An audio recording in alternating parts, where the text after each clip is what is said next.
Welcome to the Heal, Thrive, Dream podcast, where trauma survivors become healthy thrivers. Each month, we'll feature a theme in the trauma recovery and empowerment field. To promote your recovery, healing, and learning how to build dreams, here's your host, Karen Robinson, transformational coach and therapist.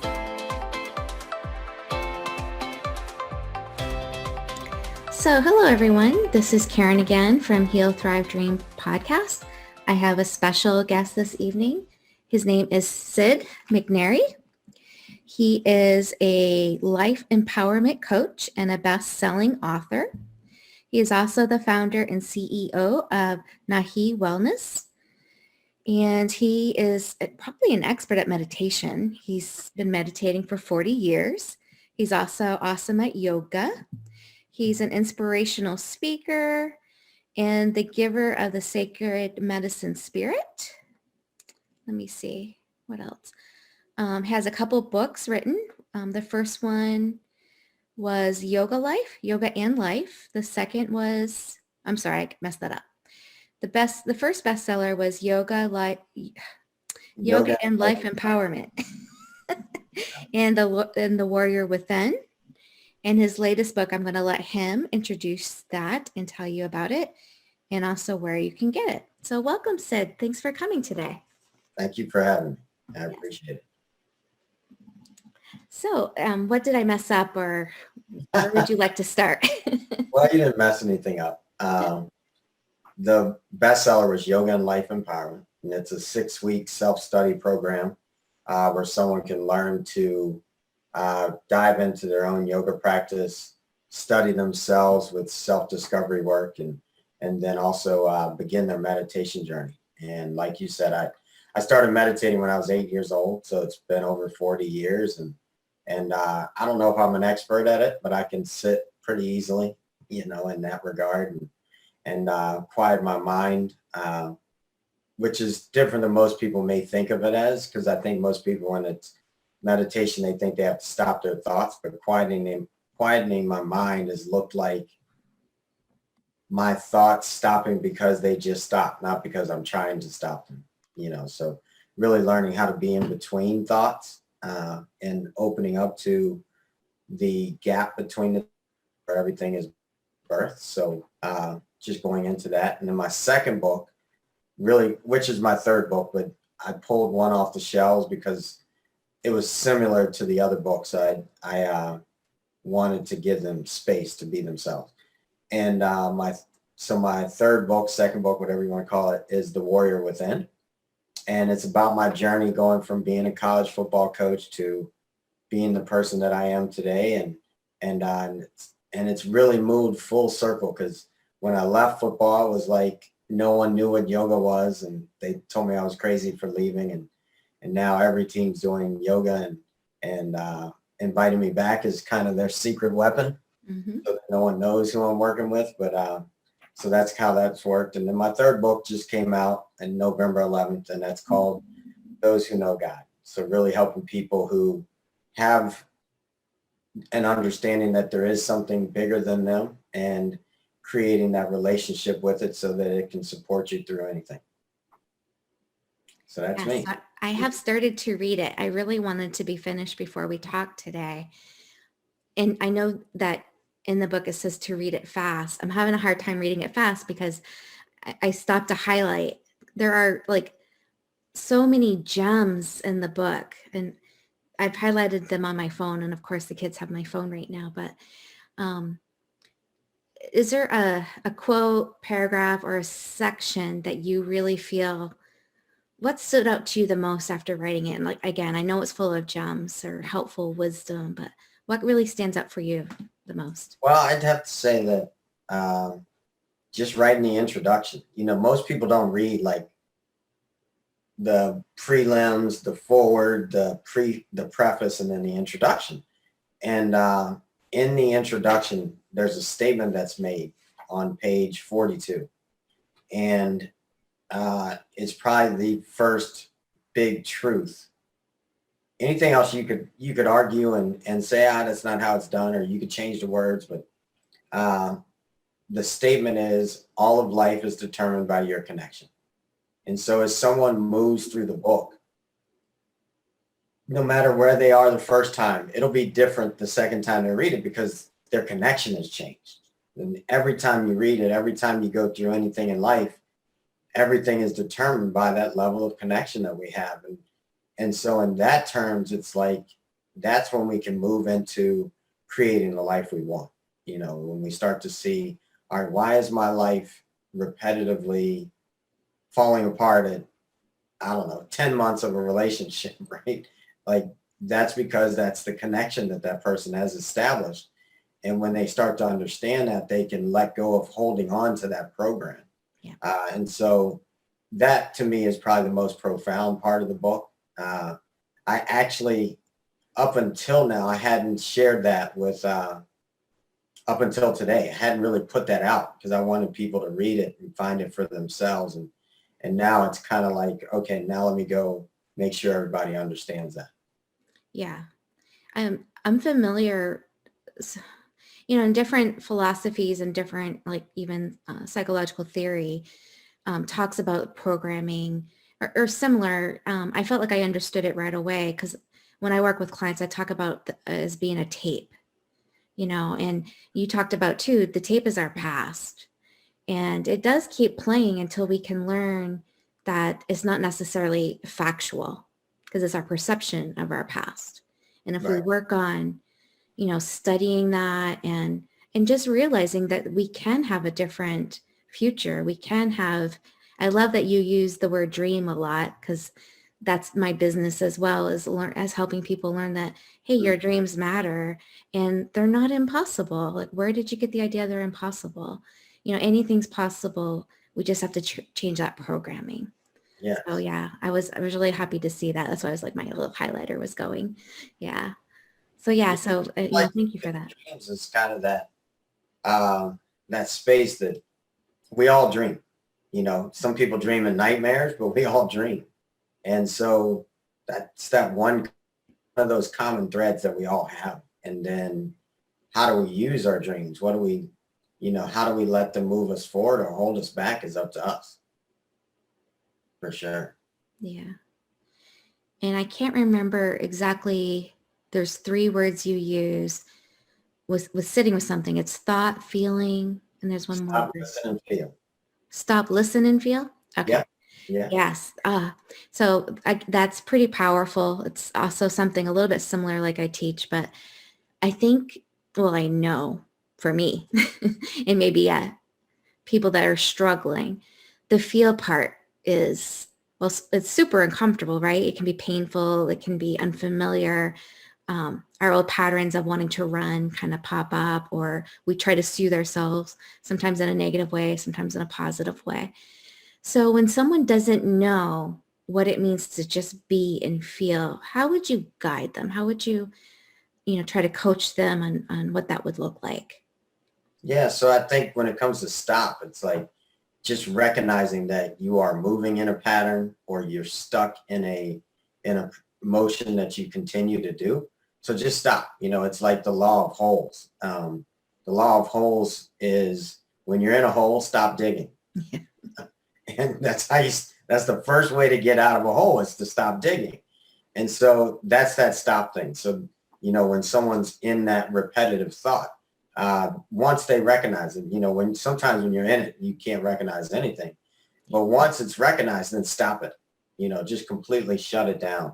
And now listen to hear what is taking place that may be taking you closer to going back down that road or moving in a direction you don't want to go. And then feel, is that truly the feeling you want to embody? Because in the feelings, we're putting out vibrations that are attracting everything to us. And so as soon as I know that I'm in this motion, I can stop it. I listen to see what it is that I'm going to. Do I want to go in another way? Then if so, now feel my way into it. You know, really, truly embrace that until we've gotten to a point that we hear something bigger in that the whispers, right? Like the whisper that says, turn left when you think you should be going right. And then you realize, oh, if I had listened to that thing that said turn left, I would have saved like 20 minutes or whatever, right? It's always whispering that way. And so initially we may not hear it because we're so inundated and busy into responding to the old pattern. But the way that it's always speaking that's a little easier for us to access is through our feelings. And so then if I pause long enough and I listen, and then as the feeling comes up, if it's not the feeling where I want to go, then go the other way, And so that's really the beginning, And then once that becomes kind of a habit, it's like in the beginning of the book, I talk about that a lot, right? I'm saying stop, listen, feel, stop, listen, feel. All right, we just finished this chapter. Let's reflect, stop, listen, and feel. And so eventually it comes down to, all right, now that we are clear, connect and be centered, so really so that as we go through, we're starting to move in that way that just embraces the direction we want to go. So yeah, that's how it works. Did you hear that whisper when you were thinking about leaving college football coaching to explore?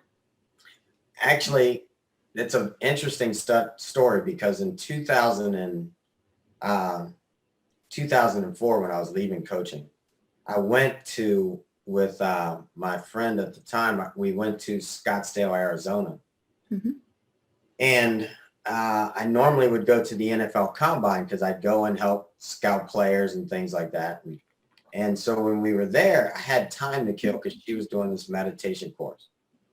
So I went to Barnes & Noble, and they had this book. It was actually about the Buddha, but I didn't know, but it had a package around it that said Sid, S-I-D.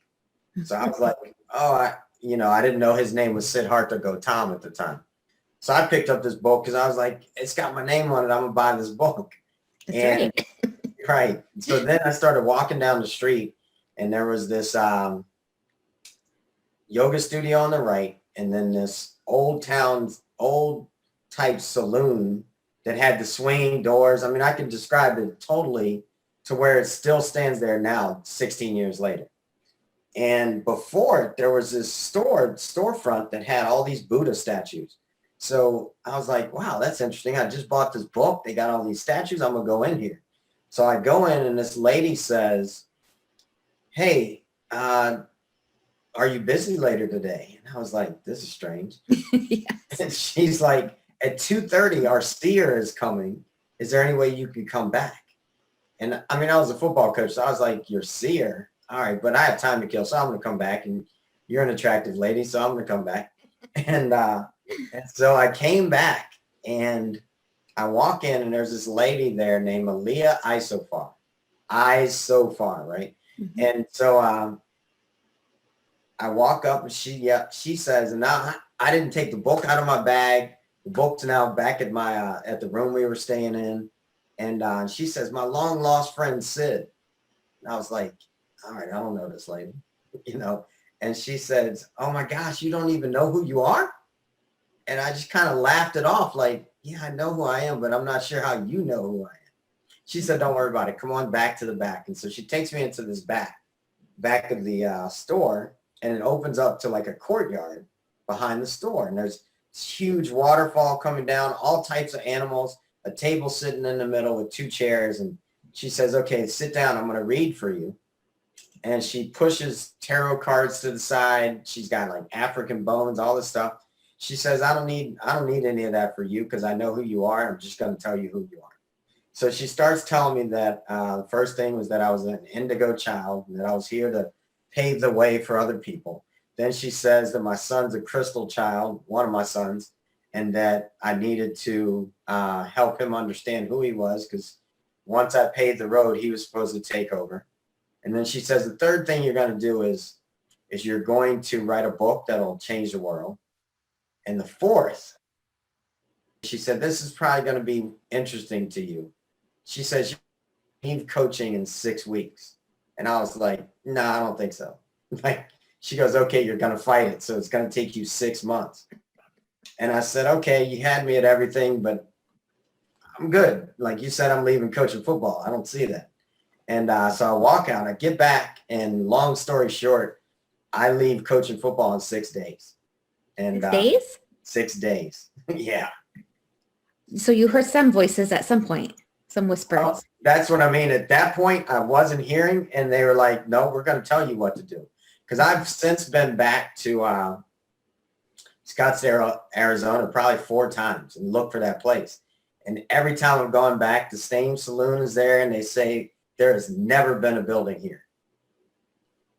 So it was an interesting moment in my life to learn to listen. Like, all right, where was I? What was I actually doing? Right? Like, all right, how did this happen that there was this lady here? She read for me. She talked to me. I saw all this stuff. And so that gave me this understanding there was something way more to it than what I was seeing. And so then I began to listen, to really pay attention to all the signs around me, because I didn't want to miss something in case that ever came back, in a different way. But yeah, so that was the beginning of really tapping into a deeper level of listening. When I was a kid, I listened, and heard things and paid attention to those things just because I was a little more free. Mm-hmm. And then as, life got a little further along with coaching and everything, I began to move more into my critical thinker. So it was like, moving from that, all right, even in football, it's like, yes, we're looking to win today and going forward, right? Mm-hmm. Yet most of our preparation was based on things that didn't win before. How to defeat what was coming at us from before. So it in many ways it played out as keeping us connected to the past. And as I began to move further in my career and move further to now, there's a whole different level that's accessible when we let go of the fear of holding on to something we actually don't want to hold on to. So, yeah. And you didn't bump your head in Arizona. People wondering. No, I sure didn't. No, I might have bumped my head before going to Arizona with the person I went to, but no, it's been an interesting journey that way. Like I've had moments like that where things disappear, people disappear, and I get the lessons that I'm supposed to get. And even with writing this book, I had just written The Warrior Within less than a year ago. And so I wasn't planning on writing that book, but at one point I just got this grand idea to challenge myself to write a book in 30 days. So it didn't last. Yeah. I called my friends and was like, all right, hey, does anyone want to take on this challenge with it? Like, dude, you're too nutty. No, I'm not doing that. Like, no way. Was it 22 days, 23? Yeah. I actually wrote the first draft in 11 chapters in 3 days. Oh, so you had a lot to say about this. Yeah, exactly. Well, I had a lot to say, and even when I didn't want to, when I was sleeping, I'd wake up and be like, oh, I got to go downstairs and write. So it was going to come out when it was ready. And it seems like this was when it was ready. And then there's 3 other parts to it. I just figured this would be enough for people to digest for a year. And then I'll come with the next part. But yeah. Wow. Very cool. So tell me about the trip that you went on, where you left everything. And was it a year that you were gone, or 6 months? Yeah, we set out for a year. We completed a year. And what happened was we might have been like 3 days short of a year, but either way, it was a long time. We, in 2016, I went through a metamorphosis of sorts. And I was told in order to truly be the person that I wanted to be in the world, I took on a mission in 2008 to bring peace to the world, sitting out on Vision Quest. I'm Native American, so being out on the mountains and going through Vision Quest And on the third time, I had committed to sitting for my family to find peace and for the world. And when I came back in, I was given my Native American name and asked if I would would take on that mission for peace for the world. And so I did. And so when you go on Vision Quest, and even, someone watching right now, if they were to say, all right, I'm going to be peace for a year, all of your cells, everything starts to align to that statement. So as I'm sitting for peace for the world, everything in me is starting to resonate with that. Like people that weren't in my life, we weren't in a peaceful way together, gone from my life, all different things, and some of those people I genuinely love and would love for them to be in my life, but it wasn't how it was cut out for what I was looking for. And so, so as I continued in 2016, someone told me that they had a message for me. I'm going to experience all the pains of the world. And so for the last 10 days, I guess it was, last 10 days of 2016, I went through and every muscle, everything in my body shut down. It was a lot of pain, I think I read. Oh yeah. My muscles would atrophy all the way to my bones. And after all of them were gone that way, they would blow back up. And it was the worst pain, feeling as if someone were taking a straw and all through my body and blowing my muscles back. And so that took place. And then eventually I was able to recover and we, over the next couple of years, I just couldn't get myself back all the way. And I felt that while we were in Maryland, I wasn't going to recover. So, at 2018, I said to Liz, hey, I really think we need to get out of here. Why don't we take a tour? And that way I can try to figure out what's going on with my body. It took her a little while to really get comfortable with the whole idea of selling everything and just hitting the road. Well, she was working on licensure, right, for her therapy position? Yeah, she's a counselor. And so eventually we sold everything and hit the road, and 31,000 miles, a few flights later, we had gone around anywhere anyone would call us. Once that 10 days went through and having been in the mountains, my hands had gotten so electric that I couldn't push my hands closer together than this. And so I was able to use that energy to help move things in people's bodies. And I still am able to. And so that became a big part of it. Like people would call, and one lady, it was really synchronized that she was in Maine and we were in Boston, and I couldn't get over to see her. We ended up needing to go to Connecticut. And we said, hey, I said, I'm not sure if what's coming up for you, but I'm just letting you know we're heading back to Florida. So I apologize if we don't connect. She says, well, I'm going to be in Florida in 3 days. Oh, wow. I'm from Maine, by the way. Oh, nice. And so we end up meeting her and her son in Cocoa Beach, Florida with her parents, and end up helping him stand from a wheelchair. And I mean, it's been a journey. And so when we were on the road, we went to help someone in the Dominican Republic during our surf retreat down there.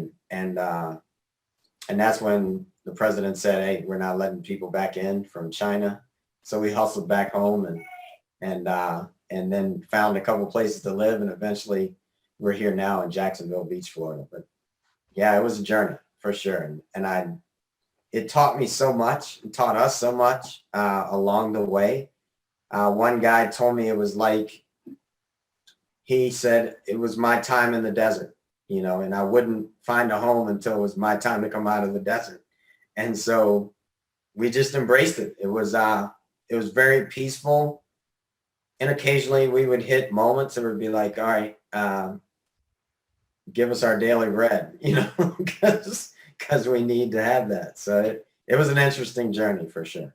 Was it, what do you mean? What do you mean by that? Like you needed more guidance on what to do next? Or was it, are you talking about literally you guys needed money Well, for bread? there were times that we would, we'd get down to the last few $100s, couple $100 in Yeah. our Yeah. Okay. like, That's what I thought you meant. But I was making sure. yeah, Yeah. it was funny because before we left, my dad said, "Hey, son, in the Lord's Prayer, they were journeying and they were just giving everything they had, and they would always pray, 'Give us our daily bread.'" He said, "You might want to pray that." Yeah. Yeah, So it's not an accident that I knew what you meant because I know that prayer. yeah. Yeah. So what is it like? I think I know the answer to this, but I just wanted to check it out because, for some listeners, your story is going to sound a little woo-woo, right? The whole. Yeah, I didn't know how far we could go today, but yes. Yeah. I'm a straight shooter.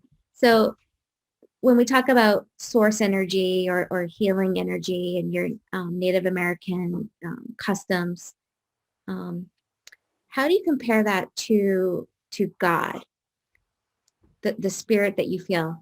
Would you say it's one and the same, or would you say that there's a difference? Well, God is God.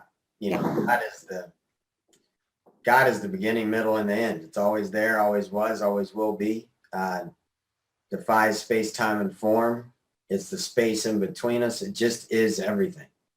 Yeah. So it's not really woo-woo when you say spirit inside, because God is inside of all of us. Exactly. And I'd say that what it is my relationship with God.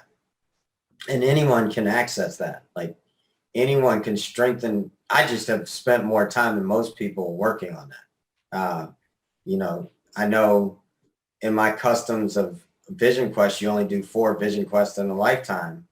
And my grandmom has been putting people through Vision Quest since 1985, I think.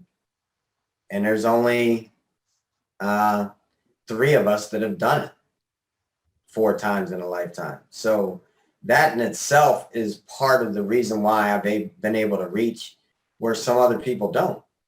It hasn't been their commitment to make that, Now, that commitment can come shorter. It could take longer. It's just up to the time that is meant for every person. I know one guy I met, he used to get beat by his dad.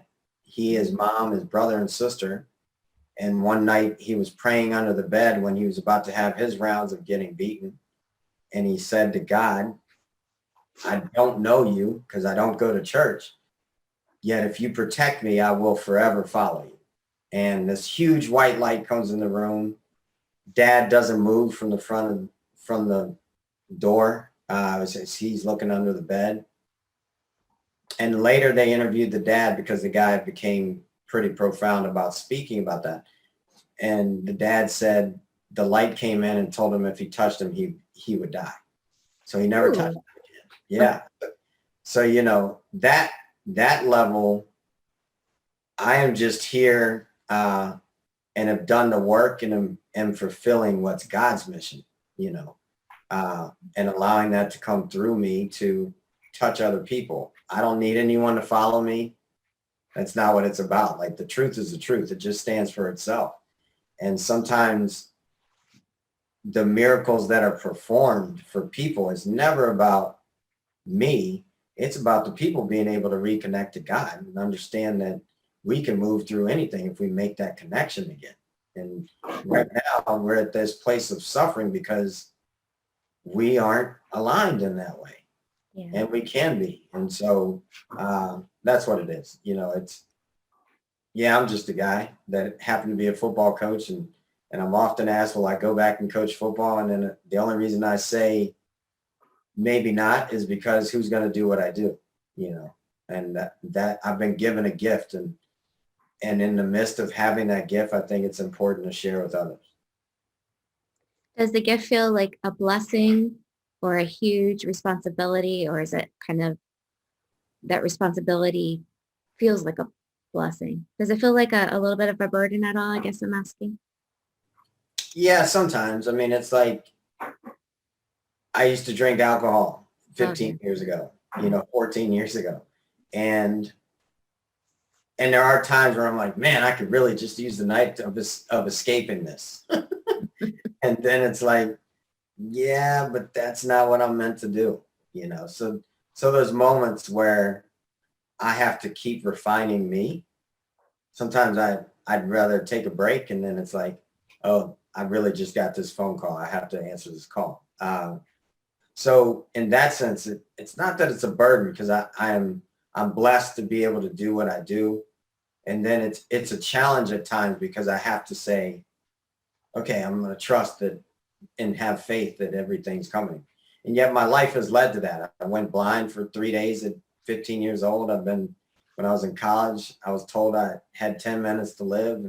Different things like that have challenged my faith, that have actually ultimately made it easier for me to accept where I am. Mm. Yeah. Yeah. So I always enjoy hearing stories of when people have those close calls and how much that is God deciding, oh, you have more to do. You have a bigger purpose. So sorry, but you got to survive this. Right. Yeah. So I'm trying to think of what other questions I want to ask you. I remember reading, I had a lot more questions.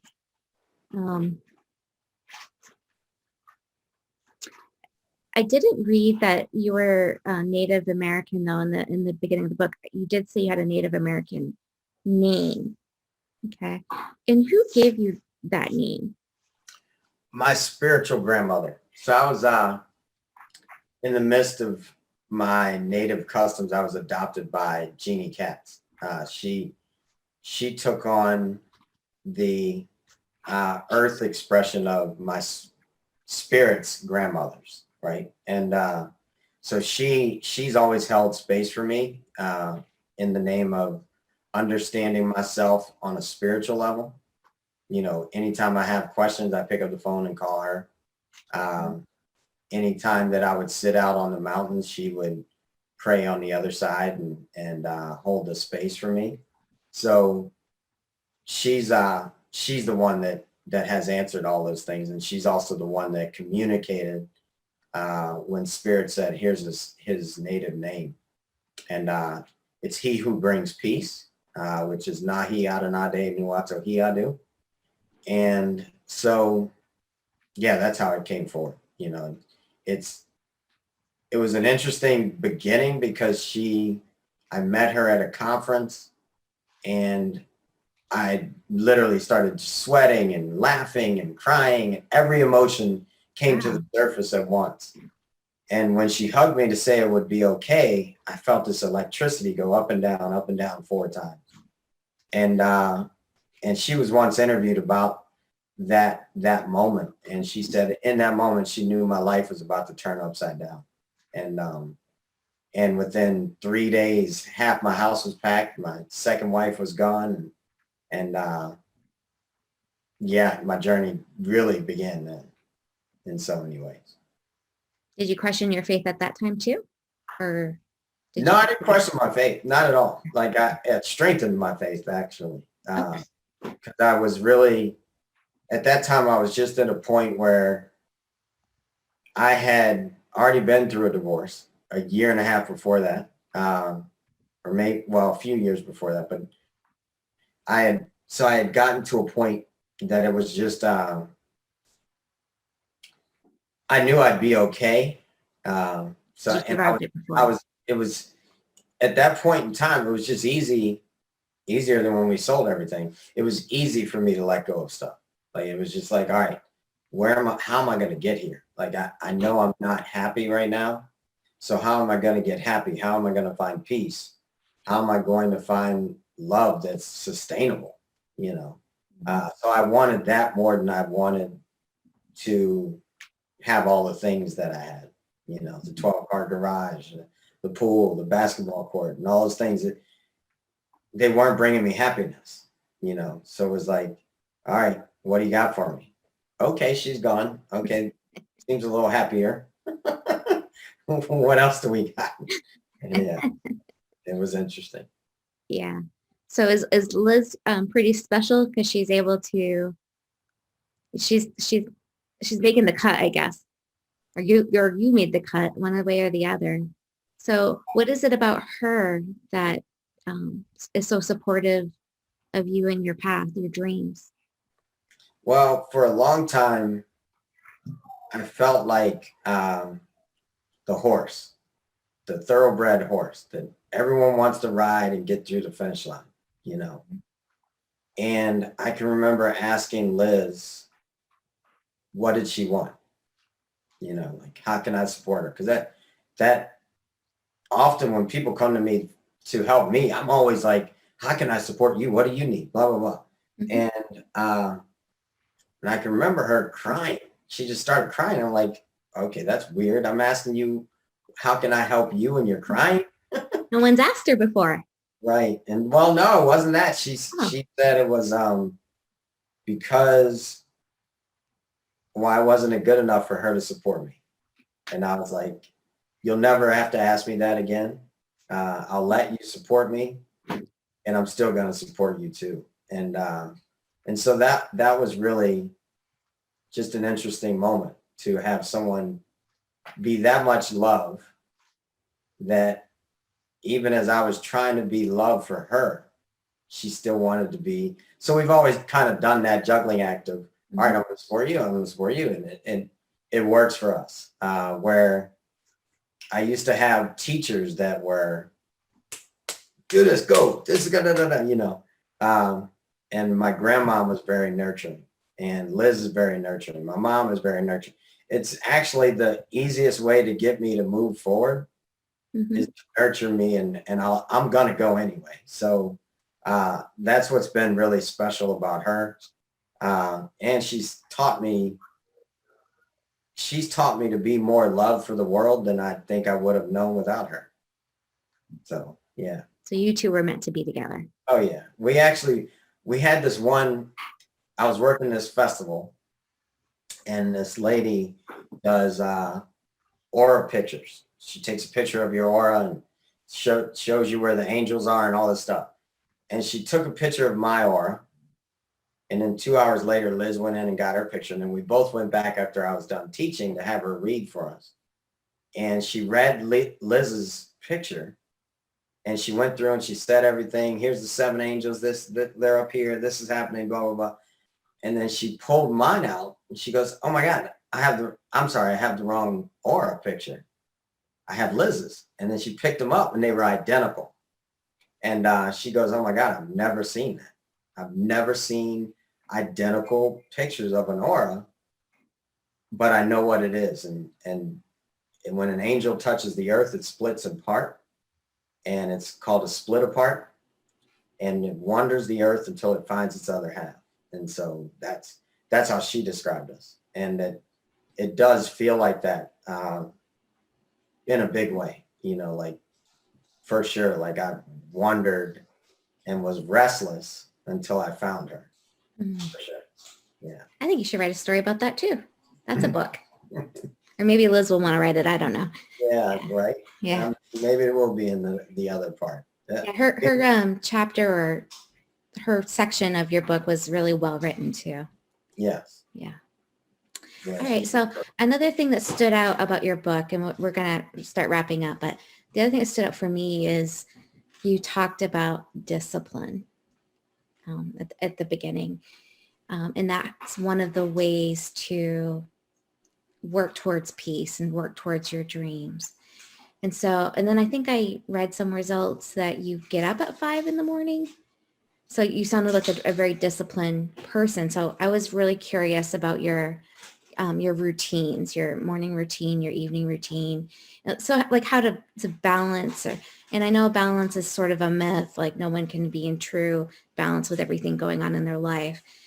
But how do you fit in your exercise, your meditation, the yoga, your work, your relationship? Like what kind of routines do you have in place? So I'm not a religious person in the sense of going to church synagogue or anything like that. I'm very religious about how I live my life. You know, like I practice yoga 3 or 4 times a week. You know, if my body seems like it wants 4, I'll go 4. And then typically if I do that, I lift weights twice a week. So if my body's saying 4 times for yoga, then I'll not lift weights twice. I'll lift. My most recent habit is surfing. You know, so we generally go surfing every weekend. It's getting cooler, so that may slow down a little bit, even though we have wetsuits. But then I'm so religious about my meditation practice that as soon as I wake up in the middle of the night, which is usually between 4:30 and 5:30, I get up, I'll use the restroom and then go meditate.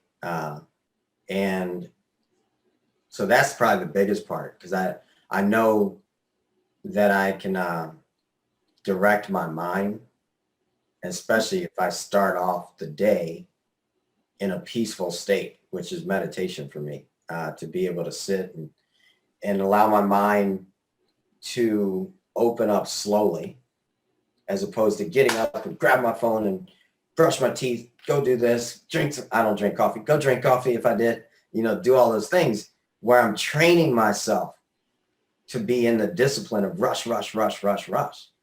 That's all it is. Everybody has created their own habits. And so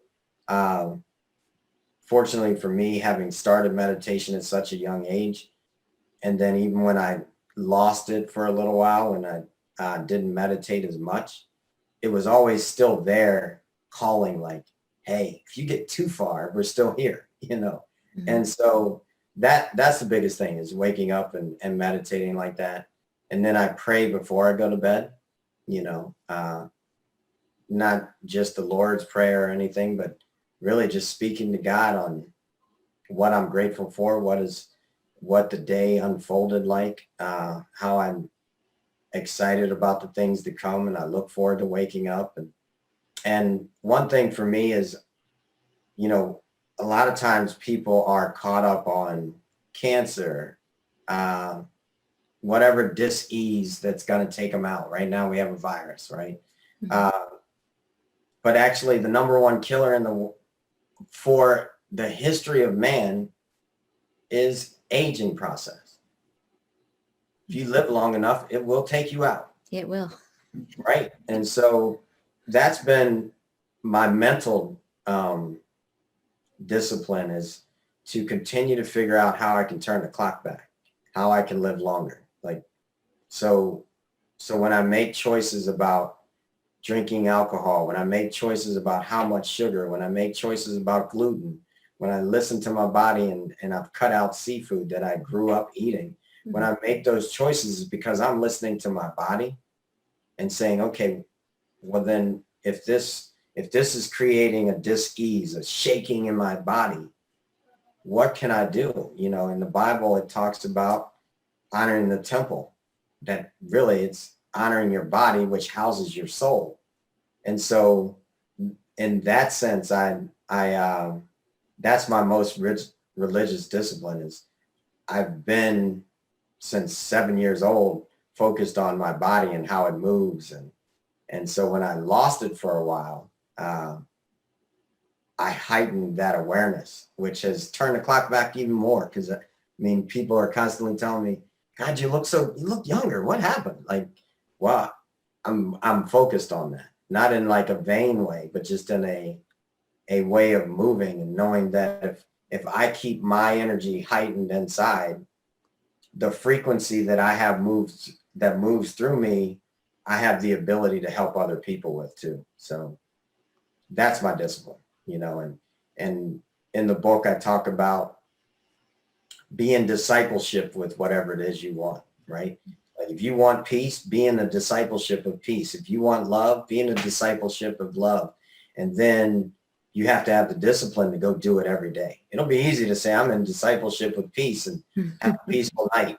And then when you go out and you deal with racism, and you go out and you deal with whatever comes your way, maybe you have a breakup or you lose a loved one, or and they're not really gone, but that's what you believe. So that's what you get to connect to.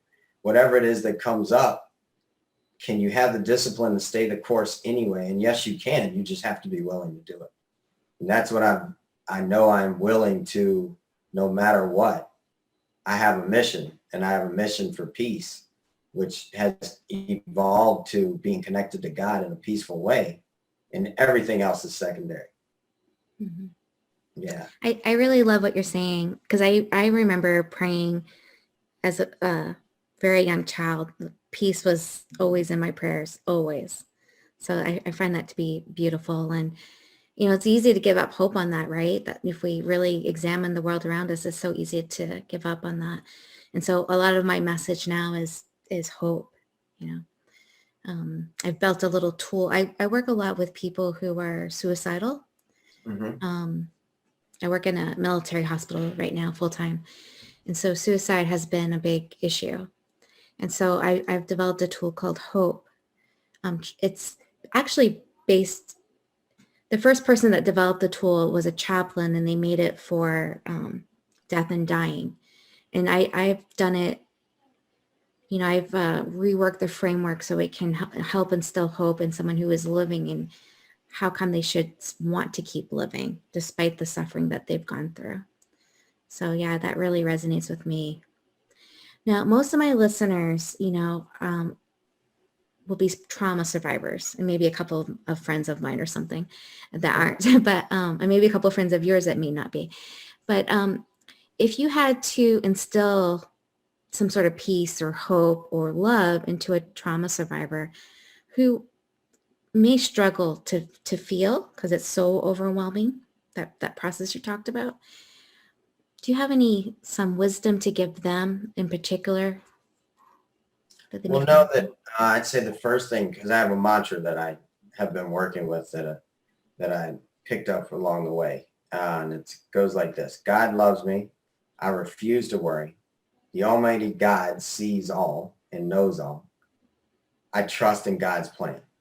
So really, there's only one part of that four-part equation that I have to do. I refuse to worry. So anytime something comes up, I say that mantra, and because I've made that strong a commitment, I refuse to worry. It erases me going down that and continuing to dig in that hole. So that's the thing. And for those that may be like, well, he doesn't love me, I'm addicted to drugs, or he doesn't love me because of this. And no, think again. Like, loves you more.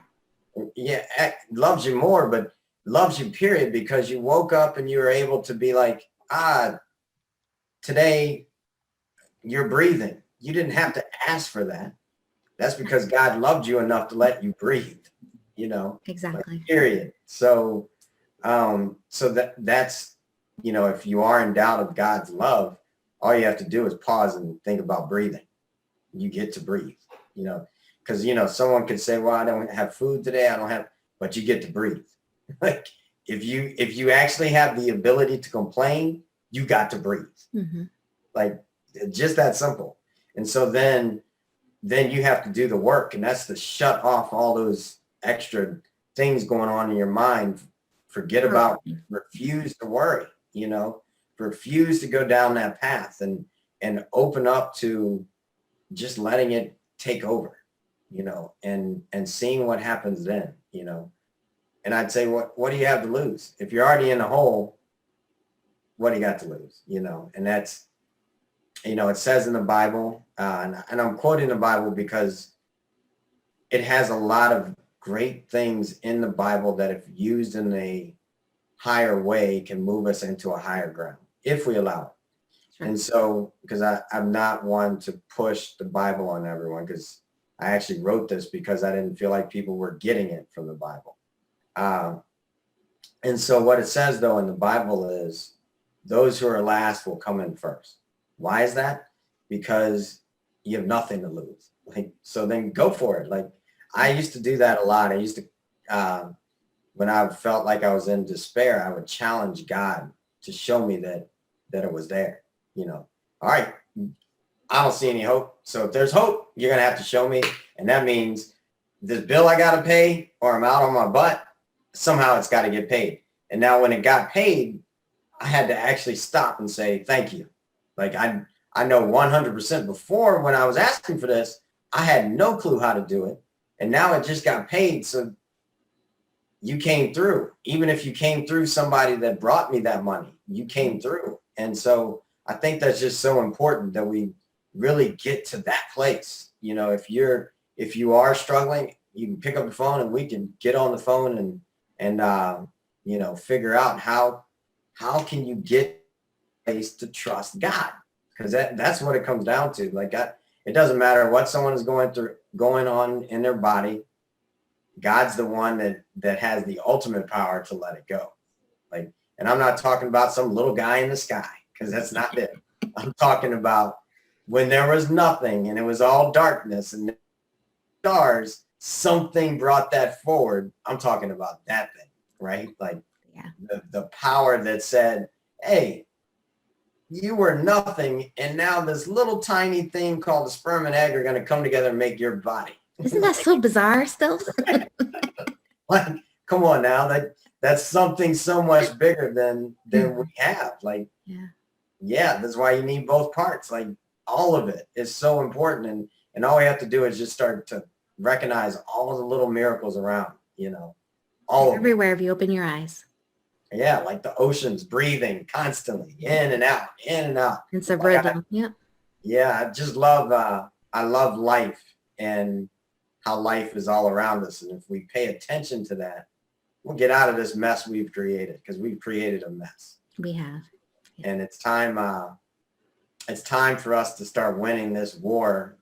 And the war to me is this battle of the souls of humanity, you know, and all it takes is every person that gets to hear you or myself to commit to peace and live that out for a year. And we'll watch this world change like that. It'd be pretty cool. That would be pretty cool. So you take clients? Do you call them clients or customers? I work with people. I work with people. Yeah. It's because I've come into this place now where I know part of the reason I became a football coach, where we took losing teams everywhere I went and turned them into winners. And in my opinion, most people on earth right now are losing sometimes, if not all the time. You know, like if we were winning, even myself included, if I was winning all the time, I'd just be walking down the street snapping and winning, right? Like all right, we're done. And so I do take on people to work with when they're ready, you know, and it's between me and them. I look at myself as the secret weapon, the one that connects you right to God, and then you go do you. Typically, I'll sit down with someone and say, okay, this may be 4 days or four moments that I think you'll move to another place. And then when you get tired of that one, if you want to come back, we'll come back. But when I work with people, I want to work with them in a way that propels them to go help other people around the world and not be with me the rest of their life. Or I'm not meant to be that guy. Oh, so you're not the dependency teacher. No, I want you to be empowered and go on and do your life, and then send me pictures when you're sitting on top of the mountain. Yeah. Well, that's what it's supposed to be, really. You know, the guiding thing is like, if you're wanting people to see you every week for the rest of their life, it sounds like greed and not truly empowering and helping. So I'm glad to hear that. And I will put in the show notes how people, like your website and stuff like that. Is that the best way to reach you for appointment? SidMcNairy.com. And they can go to Sid McNairy on all the social media platforms, as well as NahiWellness.com. Awesome. Yeah. Okay. Well, I am very appreciative. I think we could have talked all night. I really tried to keep these between 30 and 45 minutes, but there was just too many. And the more I read your book, the more I found to talk about. And I'm like, maybe it's best I don't finish it. That's awesome. So that was really cool. I actually was not expecting that when I got the book. I really wasn't expect to connect with it so much. And then I don't think it's because I'm super suspicious or skeptical. I'm a little skeptical sometimes. But there's just so much out there for self-help, right? And Right. some of it is just not good. And so when I was reading yours, I was extremely pleased. And then I felt like this podcast was meant to happen. Okay. Yeah. Because I was supposed to launch in early November, and then I had an emergency gallbladder surgery, which was a huge sign to change some things up. So I'm now vegan. My appetite, I'm going the vegan way. Right. So that's an interesting outcome for that. So long story short, I'm really pleased with how this went. And do you have any final parting words for our audience? Sure. Let's close with a prayer, especially since you're moving through and getting yourself clear as well. To just become as still as you ever have been before, more still than ever. Take a couple breaths here. As you breathe in and breathe out.